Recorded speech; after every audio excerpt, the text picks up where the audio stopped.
in my religion. I'm in an Afro-Cuban religion called La Regla de Ocha. And okay, explain that to me as well, because you let that go like I'm supposed to just go, yeah. It is derivative of the Yoruba people in West Africa. How did you find that? Or how were you introduced? It found me. Okay, crazy. It's funny because people approach me about it. Some amazing elders who actually revealed to me that I was on a really short path to, either losing everything I worked for or being sick or dying young or things like that. And how is this not being picked up? Yeah. How does no one talking about this? Nobody. Yet Kehlani's like all up in our face with this Gaza representing Palestine, and all this bullshit that she's representing. Why is no one talking about the fact that her daughter could possibly be in harm's way?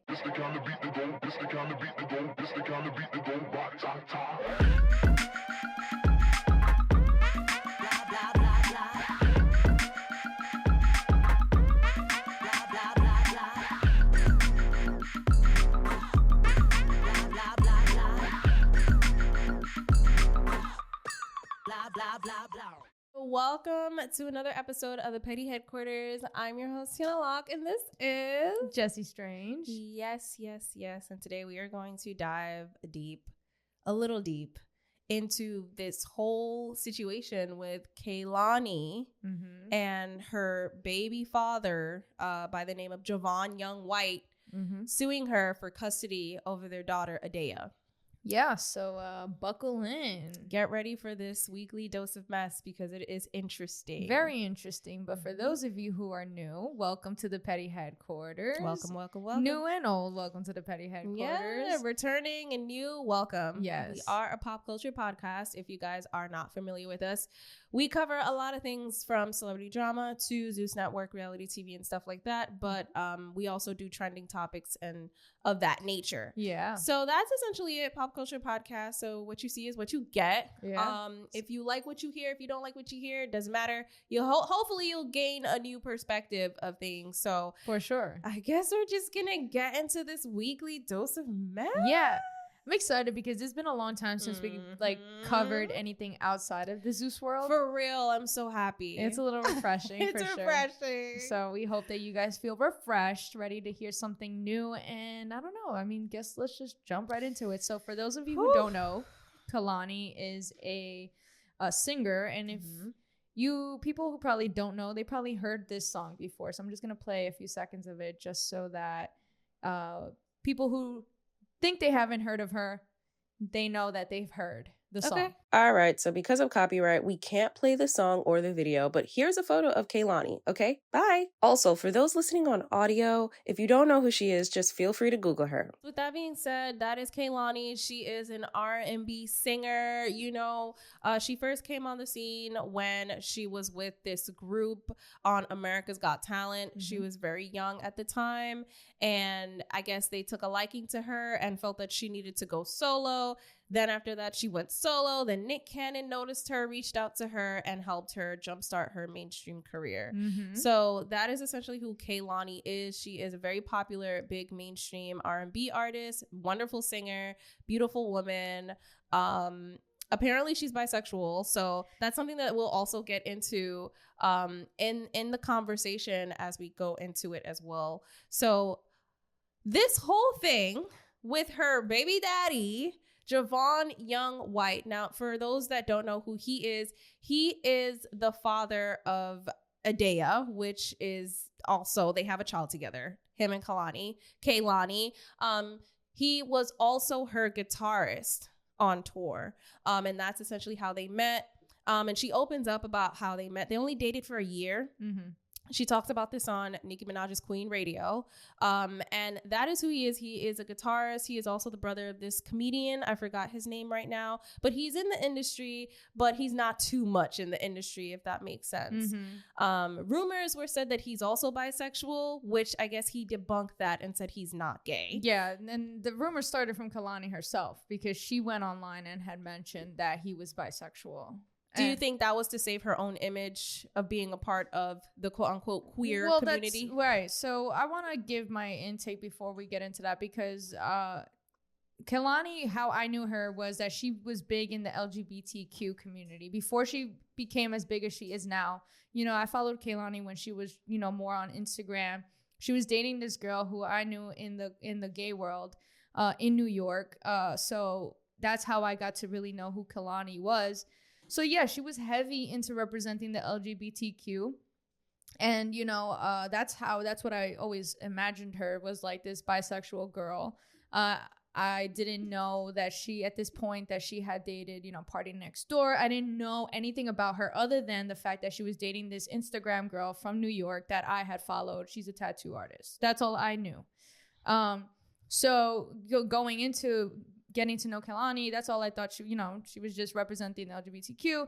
And then when she started dating Javon, you know, I randomly saw them pop up with the baby. Like, it was just you random. didn't really see Javon. You just saw the baby. Right. And everyone was wondering who is the father, because Right. no one kind of expected this. So, and I feel like it was hush hush who her baby father was until after. Right. So then I am coming from someone who didn't know Kehlani, but also didn't know much about her. So like me, all I see is she's pregnant. And at first I was confused because I was like, oh, I thought you were gay, but I guess you're bi. Okay, I didn't know. And mind you, this is coming from someone who didn't know she dated Partner Next Door or the Kyrie Irving situation or something like that. She dated him? Oh, no. Yeah. Wasn't it Yo Gotti or some No. shit? Your Moneybag? I don't remember. It was Kyrie Irving, the Didn't she basketball date player. Moneybag Yo at some point? Or I Yo don't know. Gotti? No, your Moneybag Yo at some point. I don't know. Kehlani be doing some shit. She be messy. So, you know, I was just surprised. And then I started looking into who this guy was. And then that's when I started to see, oh, you know, she's mentioned that he's bisexual. So from my perspective, I'm like, oh, he's just like a sperm donor, almost like her best friend. That's what she made it seem like. But that's what I'm saying. I'm literally giving you the perspective of somebody who didn't know Kehlani, didn't look into her, and just from the outside looking in, this is what she kind of portrayed, that he was the best friend, the gay best friend that donated, you know, she found someone that can basically donate the sperm. Mm-hmm. That's what I was under the impression of. And that's what she kind of, the narrative that she pushed, you know, for her to say that he was bisexual, that's kind of what you insinuated. And someone who didn't know just assumed that, you know, because then after that, you didn't see him again, you know what I mean? And then very true. A year or so later, you see that he's filing for custody for his daughter. And I was like, wait a minute, I thought you guys were best friends. I'm so confused. Right. And I thought you guys co-parented really well as well, which is what a lot of people say in the media. So in end of July or August 2024, he decides that he wants to file custody because he believes that Kehlani is in a cult and he does not think that his daughter Adeya should be surrounded by that. And this cult, I don't know the name of the cult, NATO. That's the cult leader. That's the name of the cult. The name of the cult is NATO, named after the cult leader, NATO. Wow, Ernesto. That's interesting. And his real name is Ernesto. What's the last name? Quiñones or some shit like that. He's Ecuadorian and Puerto Rican, all right? So with that being said, Javon concluded basically that this cult is controlling Kehlani's actions, and he basically fears for his child's life. Right. So after really doing some research onto this, People magazine has a lot of statements. I guess they got their hands on the court documents, and they do share some stuff that is very specific to what Javon says in these documents. So, according to the documents obtained by People magazine, Javon says that Adeya was born through a home birth orchestrated by what he would describe as a cult that she belongs in.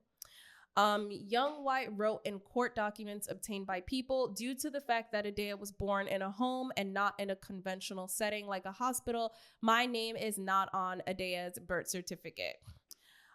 So with that being said, that is the dynamic we're dealing with, which is already a red flag. And also he mentions how there's the cult leader's wife, Messiah,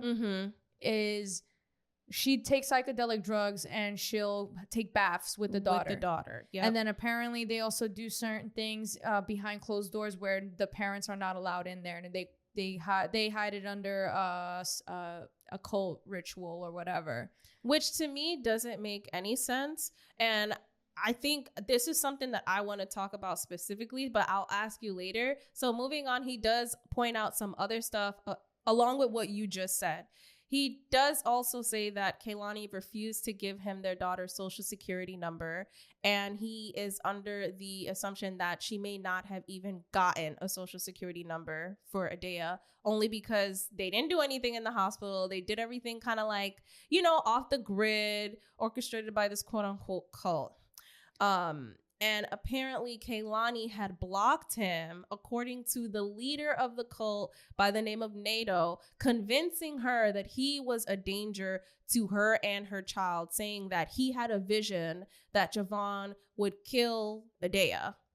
Which to me, it's already weird. And apparently when I went into a Reddit hole, and I don't have the Reddit screenshots right now, but someone on Reddit did say that he was complaining on Twitter for years about how there has been separation, how they're trying to alienate him from his child, how they're just trying to separate the two after he expressed concerns.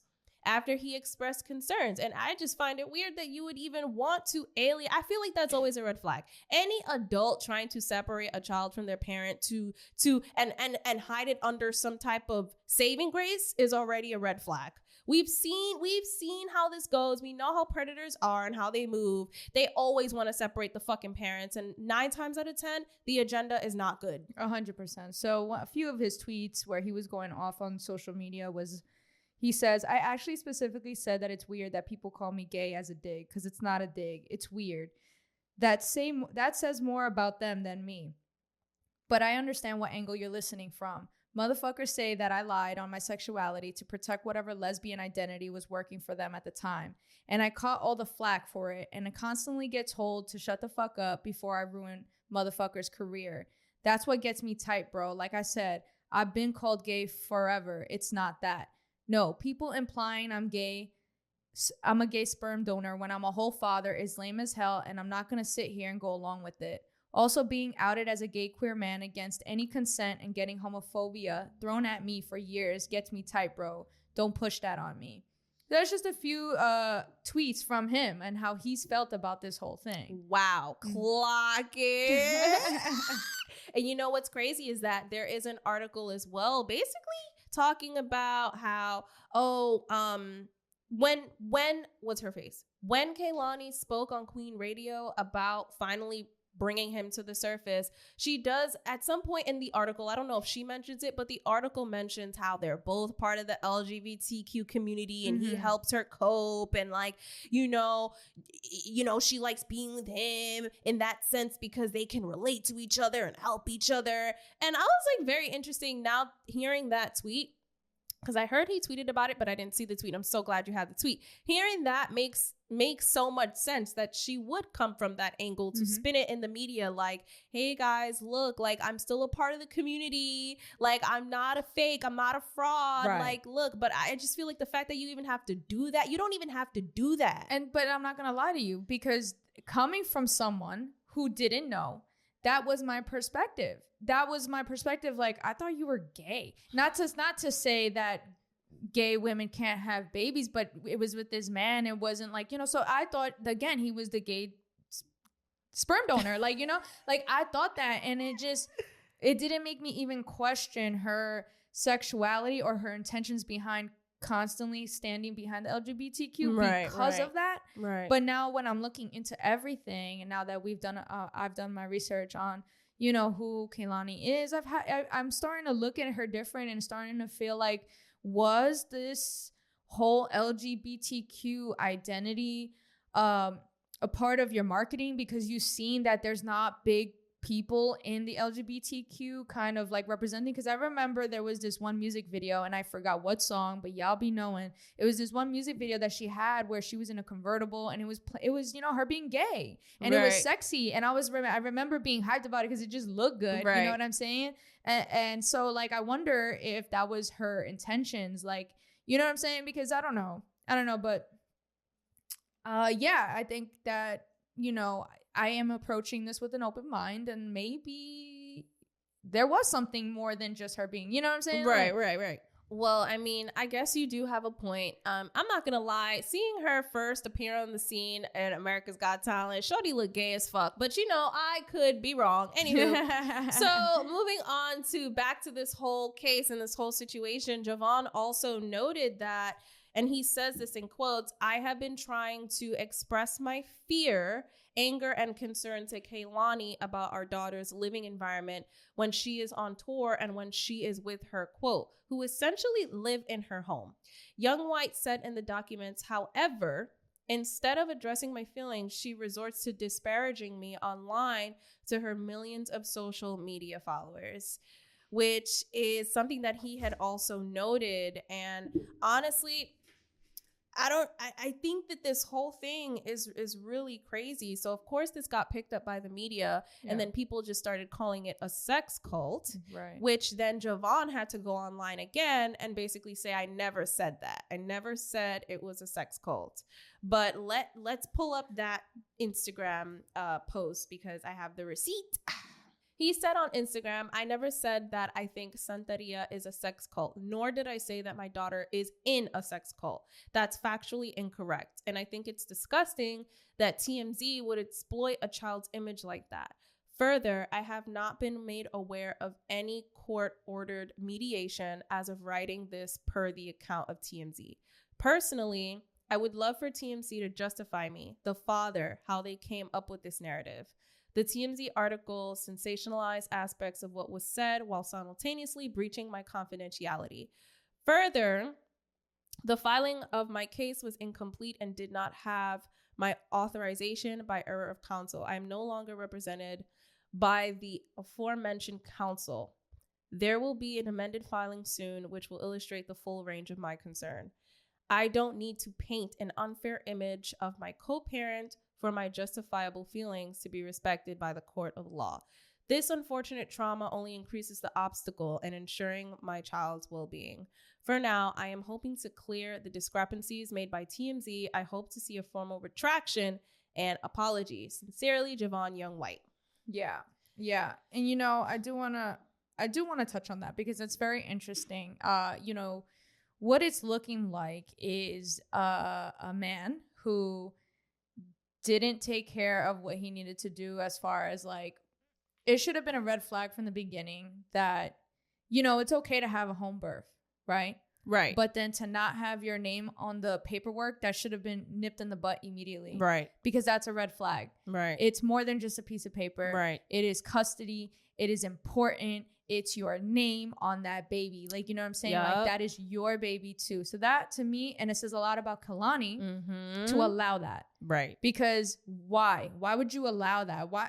Like, you're treating him like he was practically just the sperm donor at that point. And then to push that narrative is giving more and more of that, right? Right. And then I do want to mention that when he had mentioned his concerns, he said, "When I discovered this on her birthday in 2023, I was physically restrained and threatened by the members of the cult when I attempted to retrieve my daughter." It seems like he is going against strong powers here, right? So you have a cult, which is one strong power, and then you have the media, because when this came out, as quickly as it came out is as quickly as it disappeared. Literally. Which is why I told Tiana from the beginning, I was like, yo, I want to cover this shit because this is crazy. Like, how is this not being picked up? Yeah. How does no one talking about this? Nobody. Yet Kehlani's like all up in our face with this Gaza representing Palestine, Palestine and all this bullshit that she's representing. Why is no one talking about the fact that her daughter could possibly be in harm's way? And then, you know, that how I feel about kids. So to me, it was really annoying.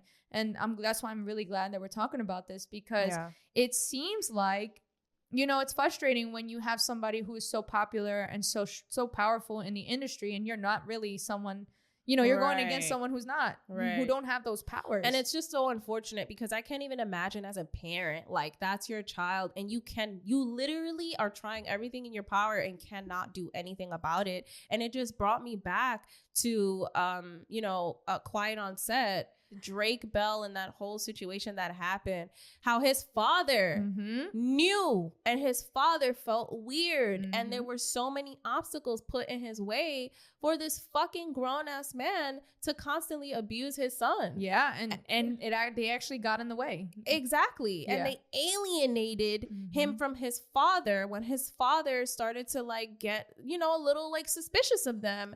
And this is the thing that I don't like, and it's so sad and it breaks my heart, because it's like you really have your child in this situation. And Kehlani, I don't know, it seems like from the shit that she's always in the media or whatever, when it comes to dating, when it comes to this whole shit, it just really feels like she's mentally unstable and not well. And whatever, if this cult, it seems like they're taking advantage of that, knowing that she's vulnerable and mentally unstable. And I'm not really feeling that. Yeah, 100%. Not really feeling that. 100%. And apparently the leader of this cult has been charged with sexual assault, or there have been claims not charged. He hasn't been charged because I couldn't find it. No. I was actually looking for that shit. Yeah. That's why I found his real name. I was looking for it, but there was nothing that popped up. Yeah. But people claim that he has sexually assaulted young girls and women. Right. So this is the man that you want around your daughter. That's not cool. And one thing about cults, right? They are always targeting vulnerable people. Always. Right? And the second thing is, it makes me question Kehlani and her mental state, because there are so many women that would beg for a father to be involved. There are so many children out there that want their father around and don't, because these men, there are a lot of men who don't care to be fathers and don't care to be present. Okay, and if they want to be a father in their eyes, it's giving them money and that's it, but never being around. So it makes me question Kehlani, because it's like, you have this man who wants his name on that birth certificate, who wants half custody of his daughter, and you're taking it away from him? Very ugly. It's so unfair to the kid. Yeah. So fucked up. It's so messed up, and it's so backwards. And then you want me to believe that he's the bad guy? Yeah. That he's mentally unstable? Yeah. Please make it make sense, because this made me go back to everything that now I, I don't look, I'm a big empathizer for women. You know that. You know that. I am first to sit there and really empathize and stand by women. But these are huge red flags. And I don't give a fuck if Kehlani represents whatever, because it's giving fake now. Okay, because you can't tell me that this father wants to be involved and you're telling me that you don't want him around. And this was set up from the very beginning, from the day that kid was born. That man's fucking name was not on the birth certificate. That's just so, I don't know. Yeah, and aren't there claims that she has bipolar disorder? She has ADHD. Yeah, which is what she said in an interview. But something had come out recently where she recently this year got married to a woman named Mariel Gomez. So she got married to this girl, but within 2 months, she got quote unquote divorced, but it's technically not a divorce. She filed for annulment because Kehlani was quote unquote method acting. And essentially that's what it was. I can play the video for you where it goes into detail with the court documents and stuff like that. But Mariel felt like she was basically tricked by this method acting. And Kehlani said that she was mentally insane. So she didn't really agree to the marriage, which is what was said in the documents. And I can pull that up right now. So maybe she's not bipolar, but she said that she was mentally insane. Did everyone know Kehlani got married and divorced within 2 months earlier this year? Because I missed that one. But I do have the court documents, so let's dive in. And you'll see this could be relevant to the custody case. So just a little quick background. This is Mariel Gomez, who is A&R at Parkwood Entertainment, Beyonce's management company. If you're not familiar, A&R people, they'll typically find new talent, sign artists, and then they oversee albums that are being made. So Mariel worked on Renaissance and Cowboy Carter, and word on the street is Mariel also worked a little bit on Crash, Kehlani's album. And a little bit more backstory, Kehlani was signed to Roc Nation this year. The earliest posting I could find was from May 3rd, that it was announced that they had signed with Roc Nation. And then here's where shit gets weird. And before I get into this document, I am just going to preface it with this document was handwritten and submitted by Mariel to the court to get an annulment. Not much on this page to note except for the fact that they were married April 20th, 2024 in Vegas, and that is when Kehlani was shooting the After Hours music video, I believe. You can see right next to me on this line, Marielle filled out this document on June 16th, 2024, so not even 2 months later, and was not requesting any alimony. There's a bunch of different reasons you can file for an annulment. That's pretty much most of this page. And Marielle chose plaintiff, Marielle, lacked understanding of her actions to the extent that she was incapable of agreeing to the marriage because, and then had to provide a long form answer. So plaintiff in this is Marielle, defendant is Kehlani. I'm just going to say their names when I read it. Marielle agreed to marriage with the impression that both Marielle and Kehlani loved each other. Marielle was unaware that Kehlani's intention was to benefit their career. The marriage was done with the intention of promoting Kehlani's upcoming album set to release June 21st, 2024. That's obviously the Crash album. Marielle also marked a second reason for annulment, and that was that her consent to the marriage was obtained by fraud. Another long form answer, she said, Kehlani was dishonest about her choice and state of mind. Kehlani claims she agreed while she was insane. Kehlani's mental disorder made her believe she was a character she made up. Marielle believes Kehlani was method acting. Kehlani has since then committed adultery. So, but good news, neither of them's pregnant. So yeah, that is the clip about that whole thing. And honestly, it's looking like, are you quote unquote mentally insane, or are you just a user? Because that's long story short is what it was looking like. And now suddenly you're signed to Rock Nation. Yeah, I mean, you know what? That shit don't surprise me. And that's good. That goes back to the same thing. Like, once I realized that I got catfished, I kind of started to look at the way Kehlani moved. And I think, at the time, especially before, the Kehlani came out a long time ago. You know what I'm saying? So there was that hole that the LGBTQ needed, that type of artist, so I could see her as an opportunist to take on that. But it doesn't surprise me, honestly. It doesn't surprise me at all if that's the case, that she's used the LGBTQ to just market her and find her audience and market her music. But I do want to talk about Kehlani. It's important to remember that Kehlani used to date Party Next Door. And there's this whole drama where she found out that he was cheating on her. This is back in 2016. That she found out that he was cheating on her, and then he made a whole song about it. And then they had this huge breakup. She felt like unaliving herself and attempted to do that. So I want to read an article that kind of describes what had happened in 2016. Just last week, R&B singer Kehlani was SXSW sweetheart. Kyrie Irving was on a hunt for an NBA championship, and Party Next Door was dropping one-offs from his upcoming project. Now, in a matter of 24 hours, everything has spiraled downward, leaving the 20-year-old singer in the hospital after attempting to unalive herself. Kehlani and Party Next Door used to date, pretty publicly at that, before calling off their relationship last year. Party Next Door recorded a song called Kehlani's Freestyle that cleared the air on the affair and spoke openly about his failures as a boyfriend. Months later, there were rumors circulating that Kehlani had started dating Cavaliers point guard Kyrie Irving. The news was shortly confirmed via Instagram when Kehlani posted a very enthusiastic Valentine's Day post. This is the picture.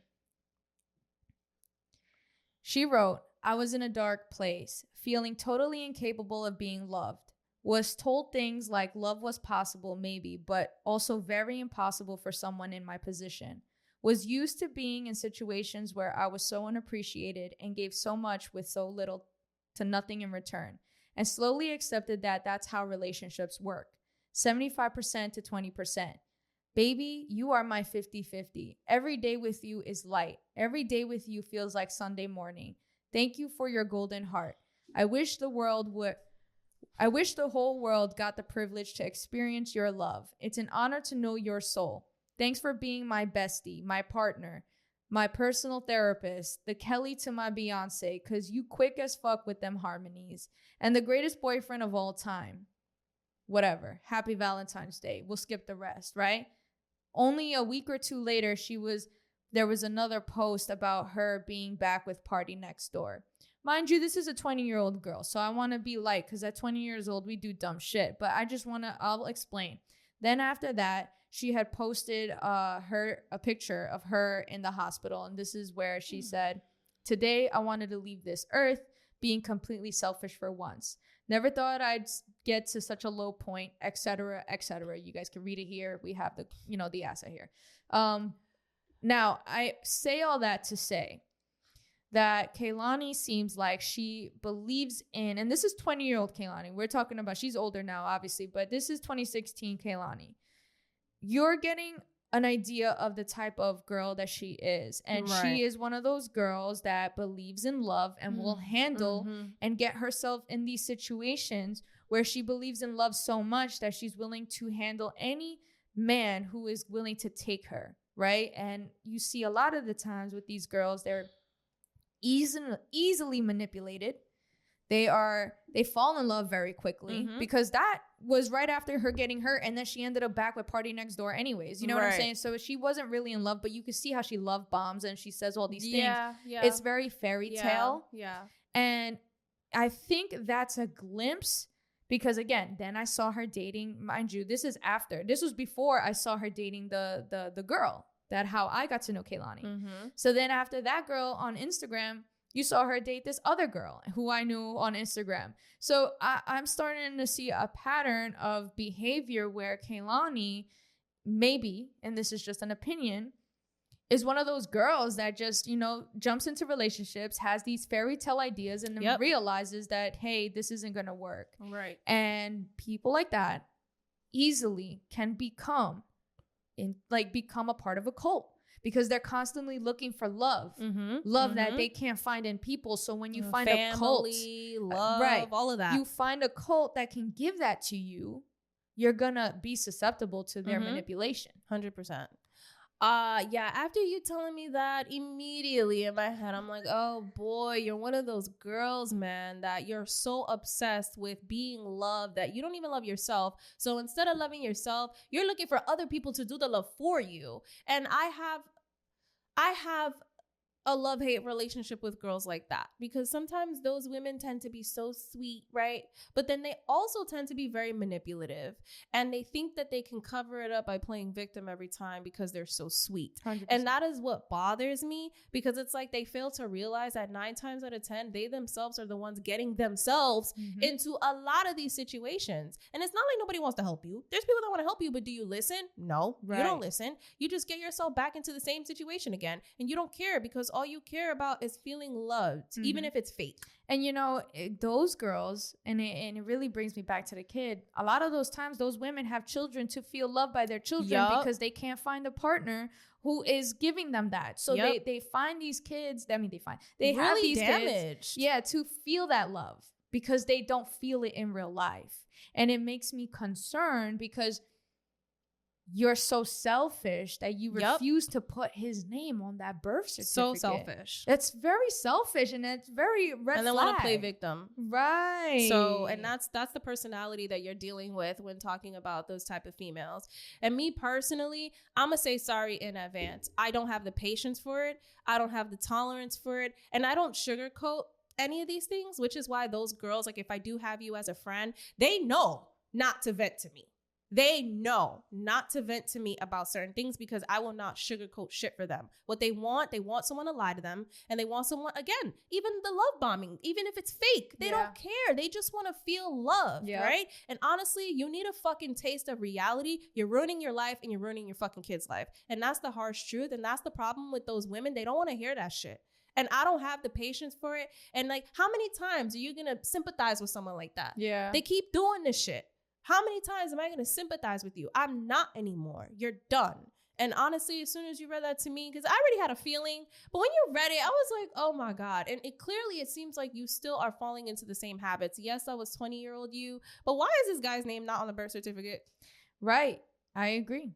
And why are you blocking him? Like, it's just a lot going on. It's and I want to and then claiming insane. Yeah. It's a lot. It's a lot. You know, I've been side-eyeing Kehlani even before this for a little bit, you know, because like I said, she was very open about LGBTQ, and then I don't know, you stop seeing it, and then you start seeing the Gaza, the Israel representation, the Palestine thing. And listen, we're not here to talk about politics and your opinions on that, because at the end of the day, we're here to talk to you about Kehlani.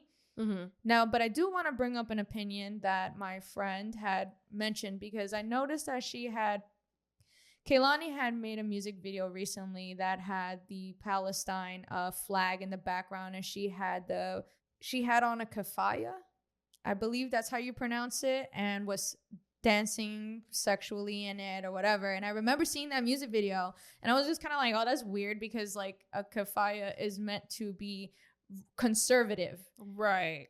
So my friend had posted about it and kind of like side-eyed Kehlani. So I hit her up and I asked her, what was your opinion on this whole thing? Because she's more informed in this than I am, so I'm just gonna read her opinion. This does not reflect me or Tiana's opinion. I honestly don't have an opinion on this Palestine and, you know, Israel thing. I don't. So, you know, we're just here to give you facts. And the only reason we're talking about it is because Kehlani has been very open about representing this movement. Right. So I'm going to read it to you.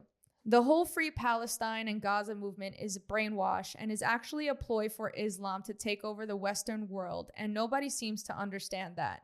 She showed in her music video, globalize the Intifada, which literally means globalize the killing of the Jews. A lot of people supporting Hamas have no idea what they are supporting. The world is currently mad at Israel, telling them to put their arms down while they are being attacked from 7 fronts. And of course, Israel is going to protect its people. Israel precisely targets terrorists, and the world only believes they aimlessly shoot civilians. Anyways, not to be so political, but the world needs to wake up and figure that Kehlani spreading propaganda in a matter that she did is ignorant. Her video was LGBTQ forward and sexualized, wearing kafayas. Hamas and all of the Muslim world would R-word and kill her for that. They are anti-LGBTQ, anti-women empowerment, and women are not allowed to show skin in these countries. So the video and message was ignorant. So I wanted to read that to you and bring that up because I did see the sexualizing of the culture, which I thought was weird. Okay, like I always thought that was weird. I don't need to know about the movement to know that that's weird, because it's like, what? Like, that's so weird.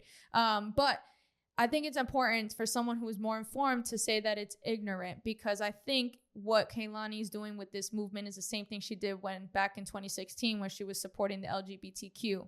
It was just a way to stay in the talks, to look like, you know, she thinks she's doing well, but she really doesn't know what she's representing and wants to be a part of a movement. When people don't have anything, like any I wouldn't want to say self-worth, but any real strong beliefs in who they are, they allow other things. Identity. Right. They allow other things to make it their identity, and they represent anything. And I just feel like, again, when I saw her doing this Palestine thing, I was just kind of like, is she just trying to like garner attention and views from these people? Because she knows that it's usually young college kids that are doing these protests, right? And then obviously, you know, whatever, that's what you usually see. So I'm like wondering, is this just a marketing thing? Because it made no sense to have this song that has nothing to do with Palestine and then have this big flag in the background, and like you said, is ignorant to wear certain cultural things that are meant to be conservative and sexualize them, right? You know? Yeah, the whole situation is definitely weird. But in regards to the whole Palestine thing, I have nothing to say. I know nothing about that, so I have no input on that. But one thing I will say is that it is going back to the same thing, like wanting to be a part of something, having no identity. And honestly, maybe she doesn't have much self-worth, because I feel like women that act like that are highly insecure, highly insecure, don't love themselves. And it's just the same pattern, even if it's like, yeah, I'm doing good now, but it's like, you're still falling into the same pattern, because you're doing it for you or you're doing it for someone else. 100%. Because I don't know. It seems like she's a figurehead for someone else at this point. But I don't know, maybe in her mind, she's like, I'm using my platform for something good. I'm a part of something, which I can't take that away from her.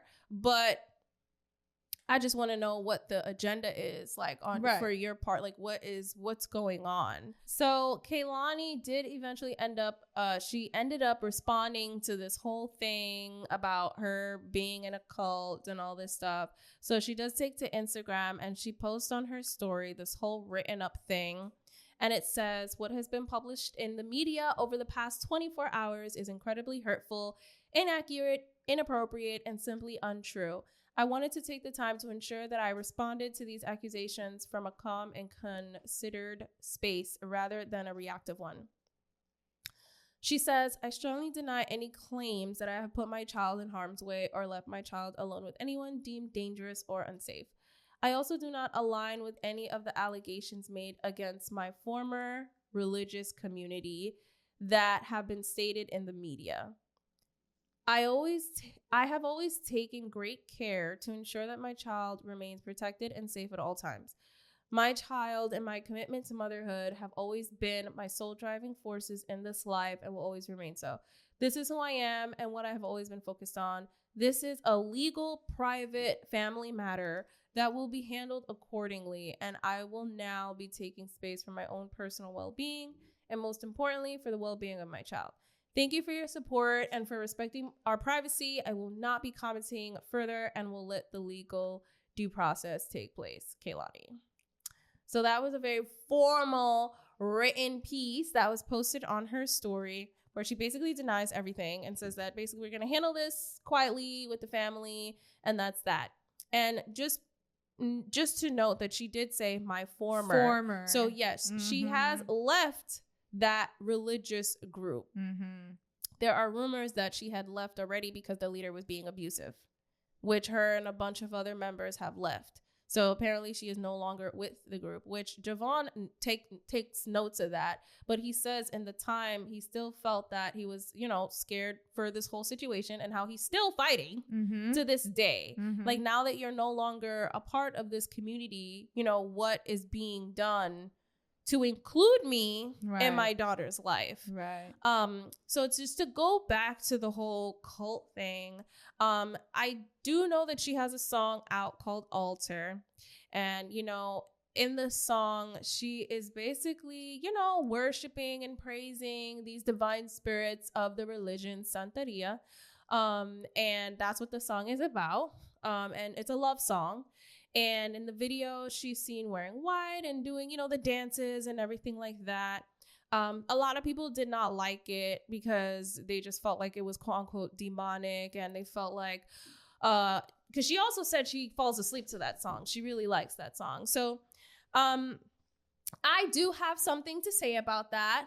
And it may be controversial, but let's describe the religion Senteria. Let's define it first. This is a religion that's practiced amongst the African diaspora, and it started in Cuba and West Africa. So it's a part of the Yoruba religion in West Africa as well as in Cuba. And essentially, the Orishas are divine spirits that play a key role in the Yoruba religion in West Africa and several other religions across the African diaspora. And they would have rituals and offerings. And some of the rituals would include dancing, drumming, speaking, eating with the spirits and stuff like that.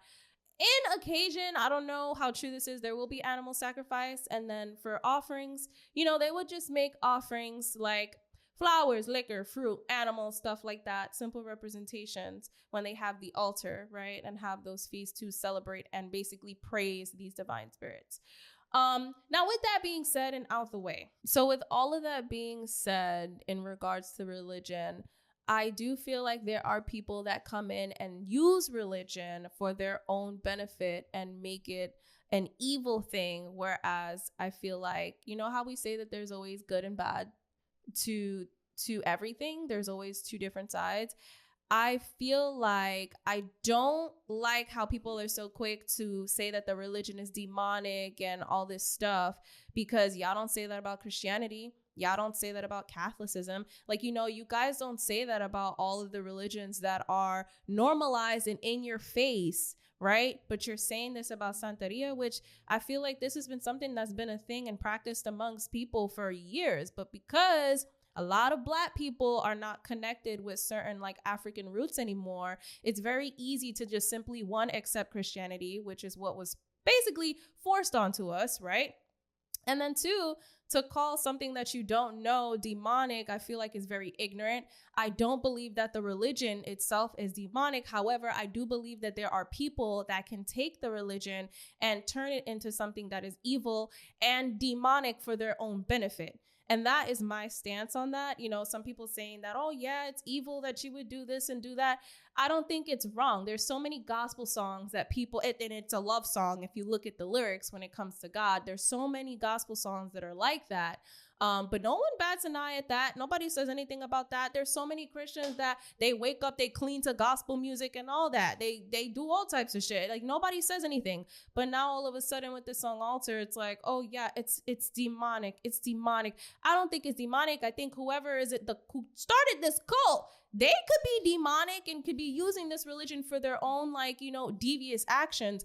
But to sit there and call a religion demonic, to me, I feel like is a little ignorant. But I do want to make a clarification here, because Senteria is not NATO, which is the cult. They're two different things, and they're very like her Senteria has nothing to do with the cult that Javon is talking about.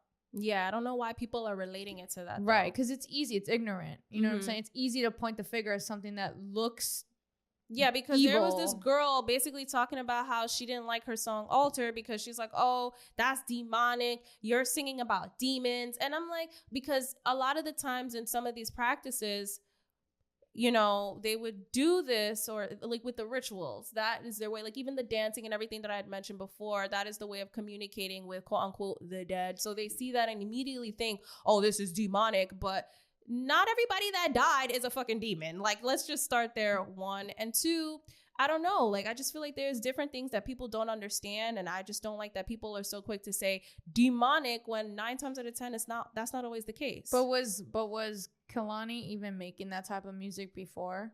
Like, was her music videos always like that? Or was it until she got onto Rock Nation, where you started to see more of the Eye of the Horus photos, you know, like you mentioned the card with the one eye, you start seeing her move funny. So it's just like, you know, I remember Kehlani and it wasn't like that. So I don't know. I wasn't a big fan of her to sit there and say I know every song and saw every music video, but I only knew that I had a crush on her because she was like, you know, had tattoos. I feel like we all had a crush on Kehlani. Right. Like, she was bi and like that's what it was, you know?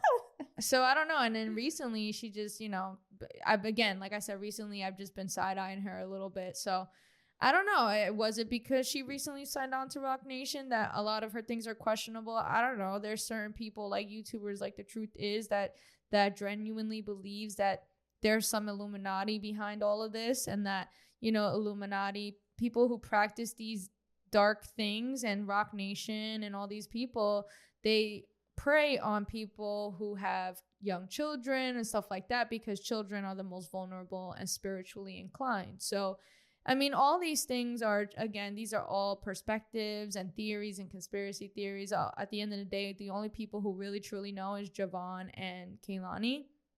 And all I can hope and pray for, really and truly, is that, you know, that no matter who and who's, you know, no matter who the actual bad guy is, that kid is protected, because Hollywood is ugly. And who knows, maybe Kehlani doesn't even realize, you know, she's just like, yeah, these are my family, so I'm going to leave my kid with them babysitting because I have a tour to go on. So they're going to come on tour with me, and I'm just going to leave them for a few hours, leave my daughter with them. Like, you know, she probably not even thinking like that, you know, because you're so caught up in this fast life, and then you're so susceptible to being manipulated that you're not even thinking like that. She probably, in her eyes, she's in good hands. And then, you know, obviously now she's disassociated because something must have happened enough to disassociate. So that's already alarming. But then it's like, you know, you trusting all these people with your young kid, and we already know, like you mentioned, is a great example. Quiet on Set. These people want kids because they can't defend themselves. They're vulnerable. It's so weird. Like, now that you mentioned that, everything about, like, you know, the kids being of high value because there's higher spiritual power and connection with kids, which is what people say that all the time about babies, which is why the babies are the ones to get sacrificed. And I feel like if you're thinking even about a baby being sacrificed, that's already satanic connection right there. That is not of something that's divine, right? And I feel like there's always like good and bad to this world, just like there's good and evil, right? And I feel like just the sacrifice of a baby is nowhere near connected to God whatsoever. Nowhere near connected to that. So I just wanted to point out that I don't like that people are so stupid and ignorant to immediately say, oh, Senteria, this is a cult, this is you know, demonic. And that's not always the case. And I feel like the way that they're doing it with that, they do that with voodoo sometimes, where I feel like it's very ignorant, because with voodoo, we only see like the negative aspects of things, but we don't see like other sides of things where it's not negative. And I don't like that. I just feel like when it comes to anything that's of African culture with religion, people tend to do that, and it bothers me. I think it's more than African religion, and I'm gonna play devil's advocate here because I think it's just the lack of education, because they do the same thing, and this is gonna sound like total 360, but I'm gonna they do the same thing with snakes and sharks. You know what I'm saying? Where they make them seem like this demonic thing that they're going to eat you and attack you. But it's the lack of ignorance. The lack of education. Yeah. Because at the end of the day, sharks are not, you know, man-eating people. Snakes do not want to sit there and fucking eat you or eat you alive and you know, choke you. Like, they don't want to do that. They don't act like, when you really learn the science and you know, about these animals, they're not like that. So it's just these storytellings and Hollywood that portrays this idea because they don't understand it, and the lack of education, people are easily impressionable, right? So would you say that it's also with like westernized culture too, or no? No, because honestly, when you go to India, for example, where there's a lot of, and I'm going to use the animal example because it's a lot more distinct. Okay. So like in India, a lot of people are, because it is a very dangerous thing where there's a lot of black mambas, for example. There's a lot of venomous snakes out there, and they're poor countries. So there's no real barriers and protection. So there's a lot of people that actually die from these snakes. So they think they're evil and they're out to get them. But really and truly, it has nothing to do with, you know, it's just the lack of sources for education. You know, at least India has an excuse where not a lot of them have, like, you know, access to phones and internet, you know, or computers. So they don't know that, you know, maybe if you do certain things that you can protect yourself from a black mamba or something like that, you know. Again, I just think it's just simply the lack of education, period. And then it doesn't help that the Western culture, obviously there's a lot of history when it comes to the religion, right? When it comes to religion, you know, we came in, the Europeans came in and they westernized a lot of this and they pushed Christianity. Right. They, you know, and there's a lot of fear that if you weren't Christian and Catholic, they pushed that too. Yeah, 100%, that, you know, you would be, you know, exiled and would, you know, it's against their rules or in the Western society. So that's here specifically in America. But I feel like in general, when you want to generalize everything, it's just simply the lack of education. Yeah, you're absolutely right. And that's just something I wanted to point out, because I'm like, all right, y'all are doing too much. What's wrong with her making the song? But then again, it makes sense going back to her being easily susceptible and manipulated by, you know, maybe someone that doesn't have good intentions. So speaking of ill intentions, one thing that we forgot to add was how Kehlani even came across the cult in the first place. In an interview, she said that the leader told her that she would die and basically lose her career, and that she needed to be saved in the spiritual sense. So we have the clip. Check it out. Definitely let us know your thoughts. In my religion, I'm in an Afro-Cuban religion called La Regla de Ocha. And okay, explain that to me as well, because you let that go like I'm supposed to just go, yeah. It is derivative of the Yoruba people in West Africa. How did you find that? Or how were you introduced? It found me. Okay, great. It's funny because people approach me about it. Some amazing elders who actually revealed to me that I was on a really short path to, you know, either losing everything I worked for or being sick or dying young or things like that. And My mother's an addict, always in and out. My father passed when I was 1. My aunt raised me. This internal battle with like, where do I actually belong? Who's my family? Like, my childhood was completely lacking in stability. I for sure feel like I belong now. I mean, I've created my belonging. I mean, sheesh, this whole situation is wild. It's honestly really wild. And it's crazy that you married this girl, Marielle, and then all of a sudden you used her clearly for your own benefit. And then now you're signed to Roc Nation. It's just all very weird to see that. Like, why is Roc Nation having a hand in this? And now all this stuff about the cult is coming out. Now you're taking pictures with the card over your eye. It's just too much. It's too much. Like, it's scary. Back to the we got a little sidetracked there. Back to Kehlani. I mean, that's really all I wanted to say about her, to be honest. Like, you know, at the end of the day, we don't know these people. We don't know. There's always two sides to every story. Well, apparently, you know, it said that Kehlani was saying that Javon was also doing some like harsh, abusive stuff to her as well in regards to just being violent with her surroundings. And that's why she wanted to like not deal with him, but I don't know how true that is. Javon came out and said that it's a lie. I don't know what's going on because there's not really receipts of those. It's just word of mouth. But Javon clearly has receipts of a lot of stuff that have been going on. And didn't he also pull back his statement? He did retract the statement. Yeah, he did retract everything, and it just makes me wonder, like how, like I don't know. You're really being threatened. That's what it feels like, that he's being threatened, because it doesn't surprise me. At the end of the day, you got to remember Hollywood. Look, Hollywood is powerful. And I say Hollywood is an umbrella of people you don't even know. Okay. They're so powerful that even us, when we cover certain things, we have to cover our ass. Right. And you'll see in the coming future what we're talking about. And that's just really how it is. So I feel like him retracting the statement is and could be a form of, you know, protecting his safety, or the possibility of him seeing his daughter. Maybe he was threatened. Who knows? You know, at the end of the day, we see how these people move, yo. And then, like you said, it's scary. Like, these people are very scary because they have access to other things. They have power, right? The power of access to people who can threaten you, and it doesn't have to directly come from you, you know? So, you know, him retracting it is a little interesting, but he did retract it, so.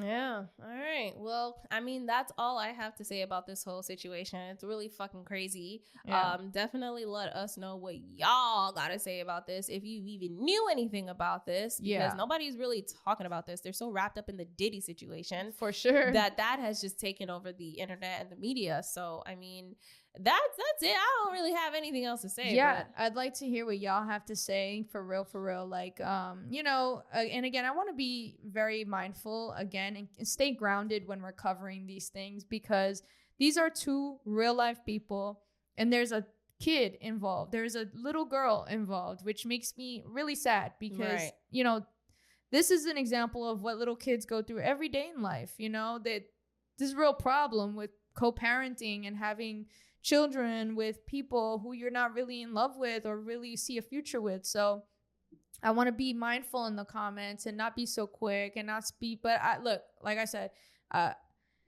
we're here to just bring the facts, and, you know, you heard what I have to say. I do see a lot more red flags on Kehlani's side, but who knows? Maybe Javon, just because we don't see it doesn't mean that he's not a red flag either. You know, she's more popular, so we're gonna see more of her than him anyway. So I'm always open to being wrong, and I'm always open to, you know, it being, you know, but I don't know. I just have my eye on that girl, you know what I'm saying? Yeah. So let me know what y'all think. Yeah, the whole thing is weird and fishy and suspicious, and I don't really like it. But where can they find you? You guys can find me on Instagram. That's JESSI.strange. And where can they find you, Tiana? You guys can find me on Instagram at Randomania1. You guys can find us on Instagram at the Petty Headquarters. We release episodes every Tuesday at 4 p.m. And you can find us on YouTube, The Petty Headquarters. Very simple. Spotify, Apple, iHeartRadio, wherever you get your podcast from, you can find us there, The Petty Headquarters. So yeah, with that being said, I mean, this was your weekly dose of mess.